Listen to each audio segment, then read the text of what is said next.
Bapak Mama, semua bersaudara dan anak-anak yang diberkati Tuhan, Salam. Mari kita saling jabat tangan, katakan Tuhan memberkatimu.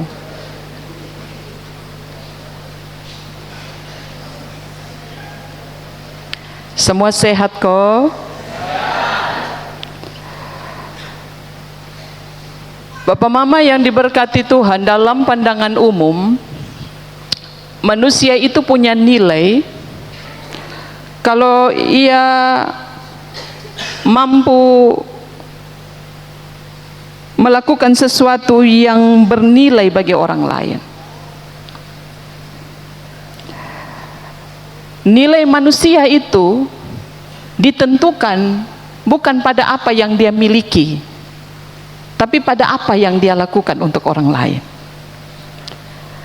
Dalam interaksi dia tiap-tiap waktu dengan orang-orang yang ada di sekitar. Karena itu kenapa kalau kita dapati ada orang yang benar-benar memiliki nilai, ketika dia mati tangisannya itu menjadi sebuah tangisan massal. Orang yang kehadirannya dalam hidupnya selama ini menjadi kehadiran yang selalu membawa kekuatan, membangun harapan, memberikan dan menabur banyak kebaikan, selalu saja kematiannya menjadi kematian yang akan diratapi. Karena seseorang itu dinilai bukan dari apa yang dia miliki, tapi apa yang dia lakukan dalam hidupnya. Bapak Mama, saudara-saudara, dalam komunitas orang Yahudi, nilai dari seorang manusia itu ditentukan dalam ketaatan kepada hukum Taurat. Orang akan dilihat sebagai manusia yang sesungguhnya kalau dia sudah lulus sensor dari kitab Torah. Hidupnya penuh dengan ketaatan. Tidak ada satu hukum dalam hukum Musa atau hukum Taurat yang tidak dia lakukan. Dia sudah lulus sensor, saudara. Maka bagi orang Yahudi, bagi para pemuka agama, dia adalah orang yang punya nilai.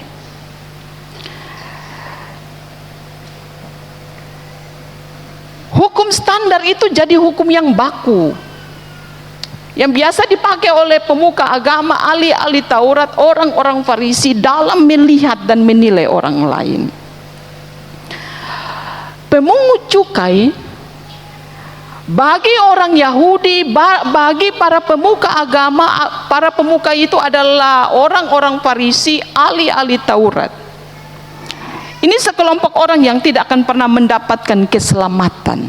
Itu sebutan pemungut cukai, orang berzina, orang yang mengidap penyakit kusta, semua itu masuk dalam kelompok para pendosa. Itu sebutan final, bukan sebutan koma, sebutan final. Itu sudah selesai untuk mereka. Sebutan para pendosa ini bagi para orang-orang Yahudi dan pemuka-pemuka agama, tidak akan pernah ada keselamatan bagi para pendosa. Tidak akan pernah ada juga kesempatan kedua. Tidak akan pernah lagi kelompok pendosa yang dilabelkan kepada mereka itu akan dicari. Jangankan dicari, membangun relasi dengan mereka saja tidak bagi orang Yahudi. Kehadiran mereka ditolak. Kehadiran mereka bagi orang Yahudi adalah orang yang tidak layak. Bapak Mama, tidak ada dispensasi untuk para pendosa menurut kacamata orang Yahudi. Karena itu, ini jadi alasan kuat, saudara, kenapa para pemuka agama, orang-orang Farisi, ahli-ahli Taurat itu marah besar kepada Yesus ketika Yesus bergaul dengan pemungut cukai dan orang-orang berdosa lainnya. Bukan hanya bergaul, duduk bersama, makan bersama, apalagi kapasitas Yesus sebagai seorang guru. Bagi pemuka-pemuka agama itu haram hukumnya. Karena itu mereka bersungut-sungut. Mereka sangat bereaksi cepat atau sangat reaktif ketika melihat kondisi ini. Karena itu Papa Mama melalui 2 perumpamaan ini yang kita baca. Sebenarnya 3 perumpamaan, tapi hari ini kita konsen di 2 perumpamaan saja. Perumpamaan domba yang hilang dan perumpamaan dirham yang hilang. Perumpamaan ini sebenarnya adalah sebuah bentuk kritikan Yesus kepada mereka.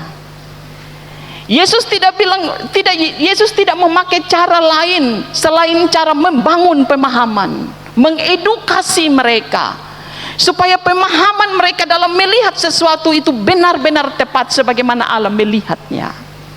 Jadi 2 perumpamaan ini Papa Mama ini hendak membawa para pemuka agama untuk paham cara berpikir Allah gitu. Untuk tahu kenapa Yesus sampai duduk makan bersama dengan para pemungut cukai. Kenapa Yesus itu tidak pernah menolak ketika para pemungut cukai itu datang. Kita ingat kesaksian banyak narasi bilang pemungut cukai itu yang selalu cari Yesus, bukan Yesus yang dicari mereka. Sakeus, orang Farisi itu, Nikodemus, pemimpin orang Farisi itu bukan Yesus yang dicari dia, tapi dia yang cari Yesus. Tapi dia cari itu dengan diam-diam datang ke tempat Yesus itu justru pada malam hari. Karena apa? Karena dia takut ketika dia berjumpa dengan Yesus di siang hari, apalagi di tengah kerumunan banyak orang. Karena itu Papa Mama, saudara-saudara, bagi Yesus perumpamaan ini ingin mengajak mereka supaya melihat, memahami, tapi kemudian bertindak itu juga seperti tindakan yang Allah ambil untuk para orang-orang berdosa. Tidak akan pernah ada sukacita dalam perumpamaan ini Yesus gambarkan. Ketika yang hilang itu dapat ditemukan, tidak akan pernah tidak ada sukacita jika yang hilang itu kemudian ditemukan.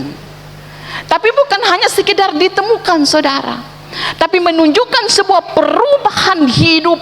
Perubahan hidup itu menjadi perubahan yang total gitu.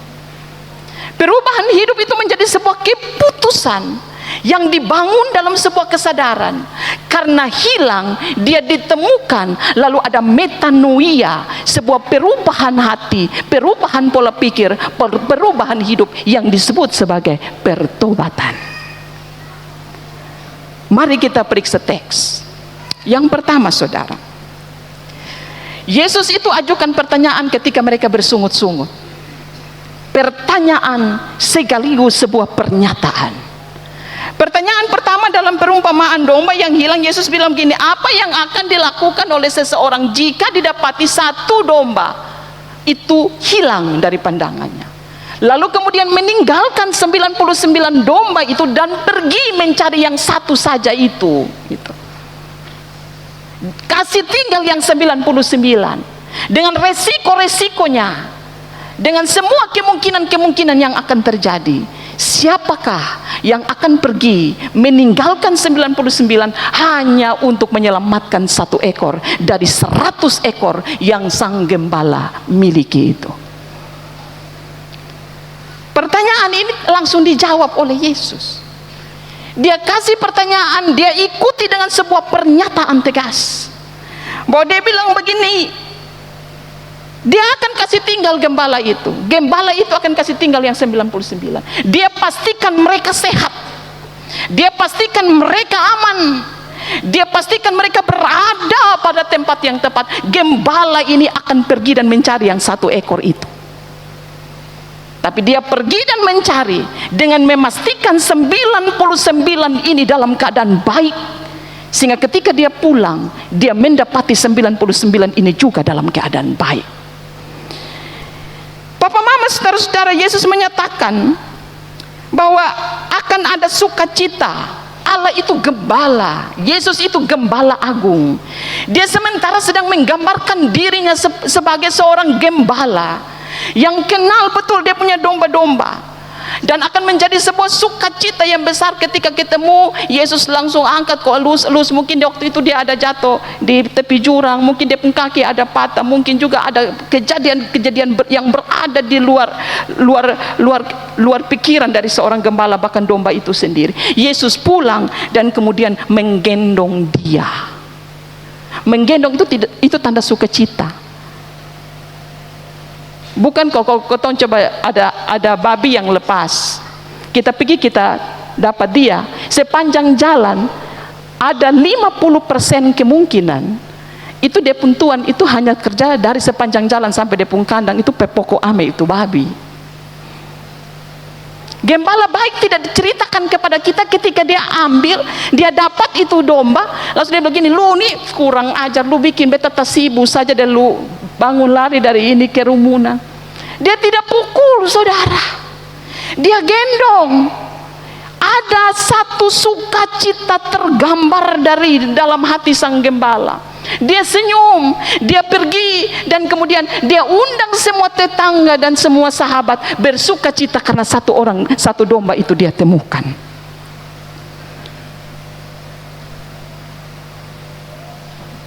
Perumpamaan yang kedua, perumpamaan tentang dirham. Ini juga tentang yang hilang, tapi ini juga tentang yang ditemukan, saudara. Perumpamaan kedua ini mau bilang kepada kita, seorang perempuan punya 10 dirham, 1 dirham hilang. Seperti bapak mama punya 50.000, tetapi kemudian yang hilang itu hanya 5.000. Masih ada 45, maka orang bilang, sudahlah daripada saya buang-buang waktu, tidak usah urus itu 5.000, cukup sudah 45.000 bisa beli beras 2 kilo. Tapi perumpamaan ini bilang kepada kita, perempuan ini dengan begitu cermat, dia pakai semua fasilitas yang ada, sekalipun fasilitas itu minum, senter, dia sapu, dia cari supaya 1 dirham itu dapat, saudara. Supaya apa? Melengkapi. Karena perempuan ini mencari bukan soal nilainya, bukan soal besar kecilnya, tapi perempuan ini menyadari bahwa perlu ada sebuah penghargaan terhadap semua semua yang telah dia miliki, saudara. Jadi perempuan ini dia mencari itu karena dia menghargai 10 dirham yang dia dapatkan, yang dia miliki, yang dipercayakan kepadanya. Ia cari sampai dapat. Lalu perumpamaan ini bilang apa? Cari dan kemudian ditemukan. Reaksi kemudian setelah ditemukan, dia undang semua lagi, dia pun sahabat tetangga, mari ketong bersuka cita karena yang terkecil dari 10 dirham itu sudah beta dapati. Bapak mama saudara-saudara, siapa itu pemungut cukai, saudara? Pemungut cukai itu orang yang membangun kerjasama secara politis dengan Kaisar Romawi. Mereka juga disebut sebagai kaum elitnya pemerintahan Romawi. Mereka juga disebut sebagai orang yang kaki tangannya Romawi dalam urus mengambil pajak atau upeti dari rakyat, lalu diserahkan kepada Kaisar. Karena itu ketika para pemungut cukai berinteraksi langsung dengan pemerintahan Romawi, yang pada waktu itu sementara sedang menjajah orang-orang Yahudi, maka orang Yahudi akan melihat pemungut cukai itu adalah orang-orang yang turut menjajah mereka. Apalagi pemungut cukai, bagi pemahaman orang Yahudi itu semua jahat, tidak ada yang benar dalam diri pemungut cukai. Karena apa? Dalam diri mereka adalah orang-orang percayanya Romawi, makan uang rakyat, bahkan juga bisa memanipulasi angka dalam penyetoran pajak. Para pemungut cukai ini juga bisa menaikkan pajak dan kenaikan-kenaikan yang mereka dapati dalam keputusan mereka secara pribadi itu hanya untuk kepentingan. Orang Yahudi sadar benar tentang kondisi ini. Karena itu mereka tidak suka pemungut cukai. Ketemu Sakeus naik sampai atas pohon karena dia tubuh pendek. Tuannya bilang, "Weh, lu turun papa, tebet mau pergi ke rumah." Sakeus suka cita, saudara. Dia siapkan semua. Dia sadar benar bahwa ada yang salah dalam dirinya. Karena itu dia bilang begini, nanti sisanya kalau ditemukan beta ambil dari orang pemilik, beta akan kembalikan kepada orang miskin. Bapak mama saudara-saudara, orang Yahudi bilang pendosa itu final, saudara. Tidak akan pernah ada keselamatan bagi para pendosa. Tidak akan ada harapan bagi para pendosa. Mereka menjadi pendosa dan mereka akan mati sebagai pendosa. Tapi Yesus bilang tidak, saudara. Yesus bilang tidak. Mereka pendosa benar. Yesus dia tidak sementara sedang menyangkali kesalahan-kesalahan yang pernah dilakukan oleh pemungut cukai. Yesus tidak menyangkali mereka yang berbuat zina. Itu dosa, dosa tetap dosa, saudara. Tapi Yesus melihat sisi lain dari dosa, bahwa di belakang dosa itu ada sesuatu yang berharga, yang menjadi alasan mengapa dia datang. Itu alasannya itu, saudara, mengapa dia datang. Karena itu Bapak Mama, kalau potong lihat apa yang dilakukan oleh gembala ini, dia sebuah karya agung yang sangat luar biasa. Bapak Mama, mengapa dalam banyak cerita PB itu domba itu dari perjanjian lama sampai perjanjian baru, itu domba itu kalau kita hitung itu satu kata yang hampir mendominasi ini pemberitaan, kata domba ini. Kenapa domba ini selalu disebut? Di samping domba itu dalam kesaksian Alkitab itu berkaitan dengan ritus persembahan.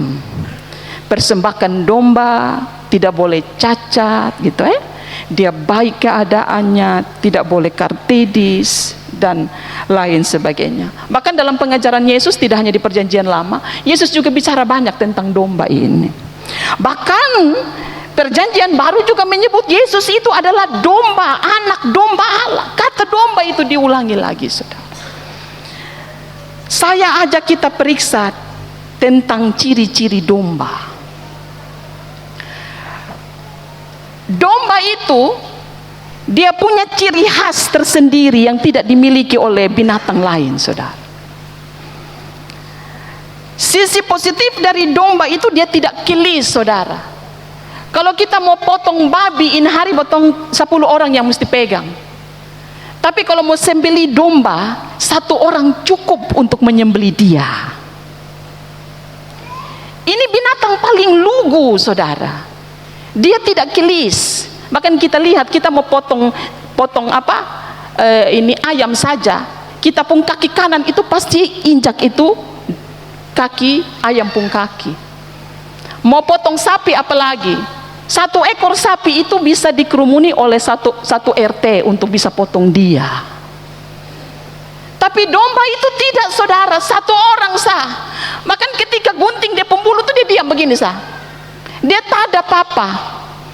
Kalau binatang yang lain tuh begini kelis, bahkan bangun lari fuit hilang. Domba itu dia akan diam. Yesaya bilang, menggunting bulunya saja dia tidak bergerak, saudara. Karena itu kenapa domba ini menjadi binatang penting masa perjanjian lama sampai kemudian disebut dalam perjanjian baru, sampai juga dilekatkan untuk diri Yesus. Tapi di sisi lain Bapak Mama, domba itu adalah domba yang rentan. Karena itu ketika domba ini satu hilang, Yesus memahami kerentanannya. Yesus itu dia paham benar. Karena domba ini tidak akan pernah dia bangun lari sendiri, saudara. Kambing itu kalau terikat terlepas, itu dia bangun lari. Domba itu tidak, saudara. Domba itu dia selalu hidup dalam kerumunan. Ini gambaran ini Bapak Mama. Dia hidup dalam kerumunan. Lepas di padang dia akan saling merapat. Dia penggembala pi mana dia supigi, saling merapat. Mereka akan membuat sebuah formasi yang teratur. Formasi itu mau ingatkan kepada kita, berikan pesan kepada kita, mereka kuat kalau mereka ada dalam kerumunan. Mereka akan terancam kalau mereka terpisah dari kerumunan. Itu falsafah sedikit tentang domba saya kasih kepada Bapak Mama. Karena itu ketika ada satu ekor yang hilang, Tuhan sadar benar sang gembala ini bahwa ada sesuatu yang menyebabkan dia hilang, yang berada di luar kendali dan kuasanya sebagai seekor domba. Karena itu Yesus kasih tinggal 99. Dia amankan, dia pergi cari satu orang. Karena bagi Yesus dia hilang bisa jadi karena satu, dia sakit. Dia hilang itu bisa jadi karena apa? Karena faktor cuaca. Domba itu tidak tahan panas, tapi juga tidak tahan dingin, saudara. Domba itu rentan terhadap sakit, bahkan dia sangat rentan terhadap predator. Karena itu kenapa gembala, gada dan tongkat. Mazmur 23 itu sebut kepada kita, gembala pimana itu ada gada dan tongkat. Tongkat untuk apa? Yang bengkok begini, itu gae di leher kalau dia ada di jurang, angka dia. Terus dia punya ujung, kalau ada yang nakal, gembala kuti, tidak pakai kaki, saudara, tidak pakai tangan. Tapi fasilitas itu mau menyatakan kepada kita, ada fasilitas-fasilitas yang digunakan oleh seorang gembala untuk mengamankan para domba, walau mungkin dengan cara yang sedikit keras. Bapak Mama, sengaja menghilangkan diri itu bukan karakter domba, saudara. Domba dia sadar benar, tadi saya bilang dia hidup dalam kerumunan. Kalau seumpama dia tersesat itu Bapak Mama, bisa karena gembala membawa dia pada satu tempat yang rumputnya tidak hijau. Domba itu dia rentan sakit juga. Kan itu kenapa Mazmur 23 membawa domba ke rumput yang hijau, bukan rumput yang kering. Membawa domba kepada air yang tenang, bukan air yang sementara beriak. Karena domba ini dia riskan, saudara. Dia rentan, dia diperlakukan khusus karena memang kondisi dari dirinya tidak bisa ada dalam keterancaman. Bapak Mama, saudara-saudara, domba tidak dapat bertahan layaknya binatang yang lain.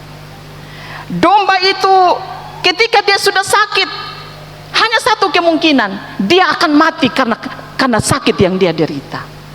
Karena itu ketika gembala bilang satu hilang, dia pergi, karena karakter domba ketika dia hilang ada sesuatu yang tidak beres. Karena itu Tuhan Allah bilang, akulah gembala yang baik. Yesus bilang, beta datang karena ada sesuatu yang berada di luar kendali dari domba-dombaku yang harus beta atasi. Dan Yesus pergi menempatkan dirinya sebagai seorang gembala. Gembala itu paham para domba, saudara. Gembala agung dalam perumpamaan ini paham siapa kita, siapa saudara dan saya, apa kondisi kita, apa yang kita gumuli tiap-tiap waktu, apa yang juga bisa membuat kita menjadi domba yang hilang dari kerumunan, dari kawanan dombanya. Yesus paham, saudara, sekalipun mungkin saudara tidak pernah mengutarakan itu kepada domba yang lain. Ada beberapa pesan. Yang pertama saya catat, Tuhan itu adalah gembala agung, saudara. Para pendeta bisa dibilang sebagai gembala. Para penatua, diaken dan pengajar, seorang diaken pun juga bisa dilihat sebagai seorang gembala. Tapi agung hanya dilekatkan kepada Yesus. Agung tidak dilekatkan kepada seorang pendeta. Agung tidak dilekatkan kepada seorang penatua. Berapa periode pelayanan pun yang pernah dihabiskan dalam usia hidupnya. Gembala agung hanya dilekatkan kepada Dia yang sungguh patut untuk gembala-gembala seperti saudara dan saya teladani. Yesus itu cari domba yang hilang. Bukan hanya karena dia pun kasih saudara, tapi karena apa? Karena dia tahu siapa saudara dan saya. Pendeta juga bisa tersesat saudara, karena itu gembala agung bisa carikan saya ketika saya tersesat dalam pikiran saya, ketika saya tersesat dalam pengajaran saya, ketika saya tersesat bersama dengan semua keluarga. Semua ketersesatan yang bisa karena saya sadari, tapi juga karena tidak saya sadari. Gembala tahu saudara dan saya. Dia bilang bahwa domba itu rapuh. Beta pun domba yang 100 ekor, tidak hanya 99, apalagi satu itu rapuh dan rentan. Dia kenal saudara, dia kenal saudara dan saya. Sekalipun mungkin saudara tidak mengenal saudara pun diri sendiri, saudara tidak mengenal saudara pun kekurangan-kekurangan diri, bahkan kelebihan-kelebihan, tapi gembala itu tahu siapa saudara dan saya. Dia rentan terhadap sakit, dia rentan, dia tidak mampu memproteksi dia punya diri dari serangan serigala atau predator lainnya. Yesus itu tahu itu. Karena itu pesannya saudara, jangan pernah saudara merasa mampu hidup tanpa gembala agung itu. Jangan pernah saudara merasa mampu hidup di luar kerumunan para kawanan domba itu. Jangan pernah saudara mampu bisa berdiri ketika saudara terpisah dari kerumunan, dan kerumunan itu justru ada seorang gembala yang sangat dengan selektif menjaga para domba-domba milik kepunyaan. Saya mau bilang begini saudara, tidak ada domba yang mampu hidup di luar kawanan domba yang lain, apalagi hidup di luar pengawasan seorang gembala. Ini pesan penting di minggu sengsara yang kelima. Siapa yang bisa tahan ketika saudara sakit? Saudara minum vitamin, memproteksi dengan semua makanan-makanan alamiah, tapi ketika saudara pun kaki patah untuk sebuah penderitaan, gembala itu yang datang membalut saudara. Siapa yang bisa menahan ketika saudara tersesat dan saudara bilang ini ada jurang? Layaknya seorang penyakit kusta yang diberikan label sebagai seorang pendosa. Kusta tidak pernah diminta oleh manusia pada umumnya, tapi kalaupun dia harus mengidapnya, maka disinilah Tuhan bilang satu yang hilang itu harus beta cari. Karena dia hilang bisa jadi karena ada sesuatu yang berada di luar kekuatan dan kendalinya. Karena itu Bapak Mama saudara-saudara, kerumunan para domba itu kekuatan saudara. Kawanan domba bersama dengan gembala itu kekuatan yang harus kita sadari. Sama seperti pendeta tidak bisa bekerja sendiri mengurus ini domba-domba, dia butuh seorang penatua, dia butuh seorang diaken, dia butuh seorang pengajar, dia butuh semua unit-unit pembantu pelayanan. Karena pekerjaan mengelola kebun anggur milik Tuhan tidak bisa dia kerjakan sendiri, dia butuh orang lain. Karena itu kenapa hari ini kita harus meneguhkan lagi seorang diaken untuk melengkapi sebuah ruang kosong dalam kemajelisan. Kenapa hari ini kita harus memperhadapkan satuan pelayanan dalam ruang-ruang kosong yang kami evaluasi, yang kami dapati itu ada di 1 tahun ini, sehingga kami putuskan ruang kosong itu harus kemudian diisi dengan kehadiran teman-teman yang hari ini akan kita perhadapkan. Membangun komitmen, kita menjadi tim yang solid, kita menjadi tim yang peka terhadap pekerjaan Tuhan, kita menjadi tim yang siap memberikan diri dan waktu, bahkan hidup kita utuh untuk Tuhan. Amin. Kita butuh itu karena kebersamaan itu kekuatan. Sekalipun dalam kebersamaan itu ada gesekan, dalam kerumunan itu kita menemukan jalan keluar.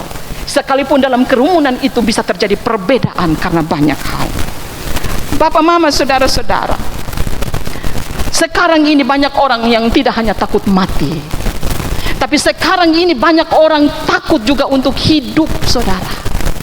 Sekarang ini orang tidak hanya takut mati, tapi sekarang ini saya mau tegaskan, orang juga sekarang ini takut untuk hidup.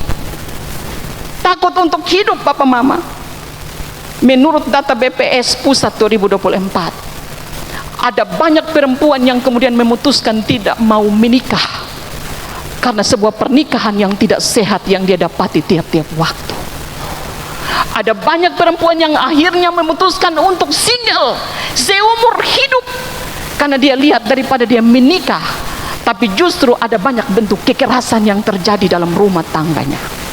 BPS 2024 Pusat mengatakan kepada kita, juga semakin tinggi angka perceraian, semakin juga menurun angka kelahiran, karena ada banyak pasangan suami istri yang bersepakat untuk menikah, tapi menekan sebuah komitmen, kita nikah tapi kita tidak boleh punya anak.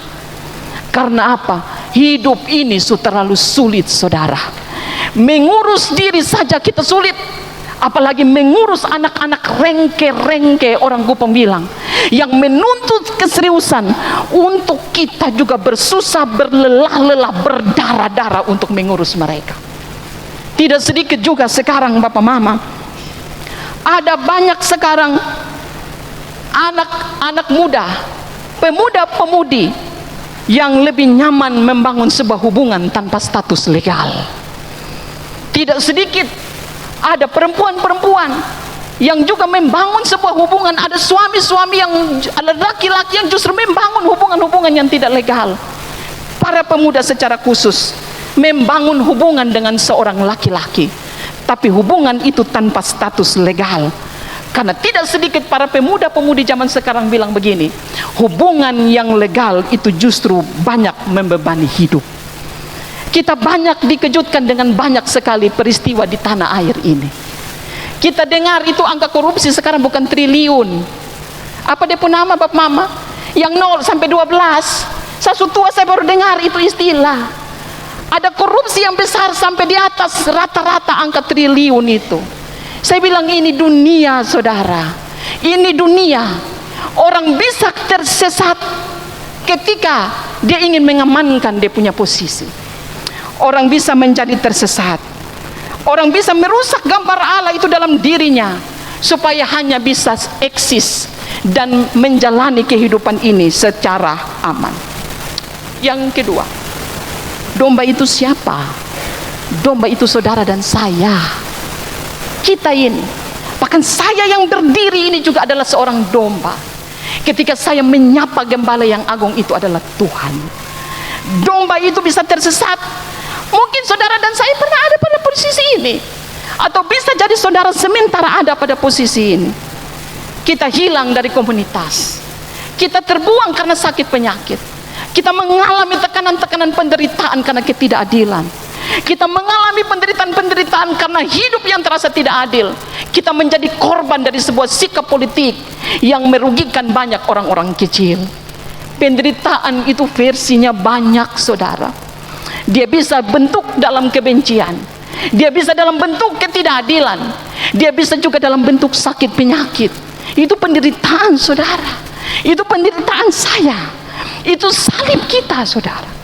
Itu salib yang mau bilang kepada kita di minggu sengsara ini, kita juga bisa menjadi domba yang terhilang karena penderitaan-penderitaan itu.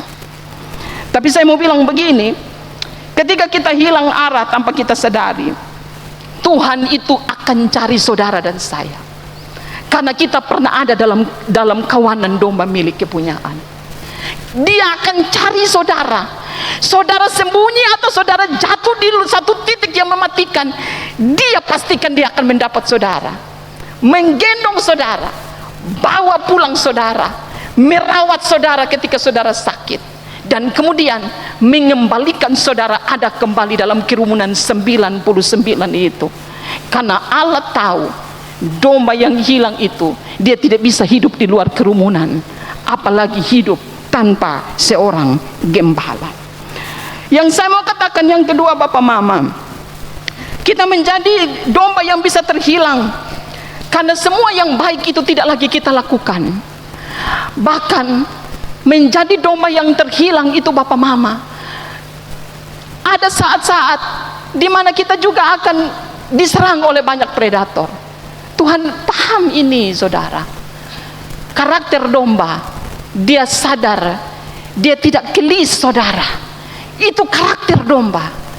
Kalau ada kerumunan yang tidak lagi memiliki karakter domba, saya dengan tegas mau bilang, dia memiliki karakter kambing, bukan lagi karakter domba.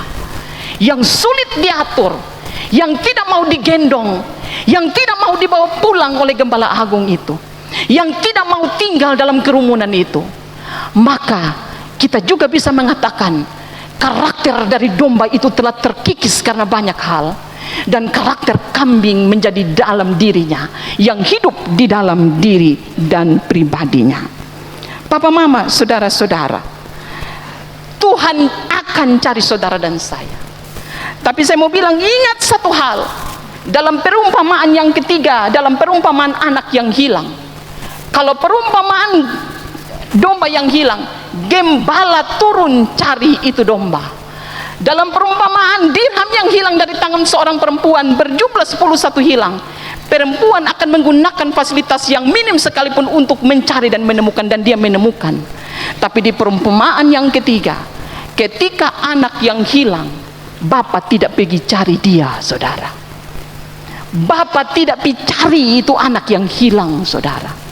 Karena ada waktu Allah turun cari saudara dan saya, tapi akan juga ada waktu dengan keadaannya kita yang akan datang cari Tuhan. Seorang anak bungsu, dia pergi, dia habiskan dalam perumpamaan yang ketiga. Dia habiskan semua, sampai untuk makan saja dia tidak punya uang, dan dia makan makanan babi. Itu mau bilang kepada kita, akan ada saat semua yang sulit, yang tidak bisa kita atasi, akan membuat kita banting setir dan mencari Tuhan, menjadi sadar, memiliki metanoia, melakukan sebuah pertobatan, karena kita tahu kita hanya bisa hidup bersama-sama dengan gembala dan kerumunannya. Papa mama, saudara-saudara, sebentar saudara akan pulang. Di pintu-pintu itu PHRG telah menyiapkan satu gambar telapak tangan yang besar. Kita membangun sebuah refleksi. Telapak tangan itu adalah telapak tangan Allah. Telapak tangan Yesus Kristus sang gembala itu. Saudara pulang, celupkan jari saudara di tinta-tinta yang telah disiapkan, lalu saudara akan taruh dalam telapak tangan sang gembala agung itu dengan berkata, mulai hari ini saya membangun komitmen saya dalam doa saya. Saya mau masuk kembali dalam kawanan itu. Saya berjanji Tuhan telah menolong saya, maka saya akan hidup dalam kerumunan, dalam kawanan itu bersama-sama dengan Allah. Itu sebuah komitmen. Kita akan taruh kita pun jari sebagai sebuah bentuk komitmen.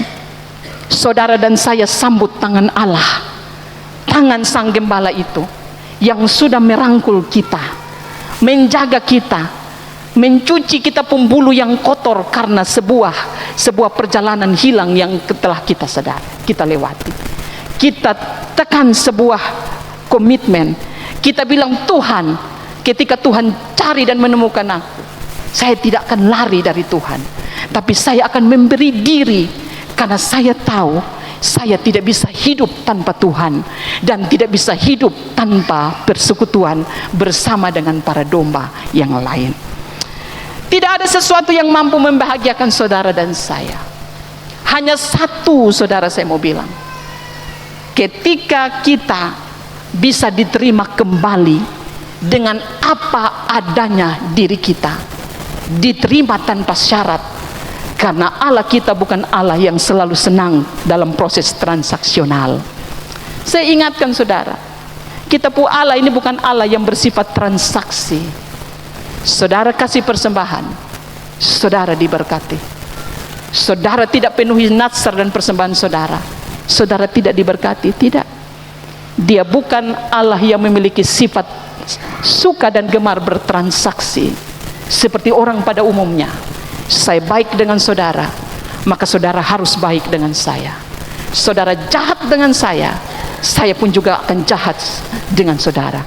Allah kita, Gembala Agung itu adalah Allah di dalam Yesus Kristus yang pasti akan mencari saudara dalam waktunya dan akan menemukan saudara dengan keadaan saudara masing-masing. Tuhan memberkati kita semua. Amin.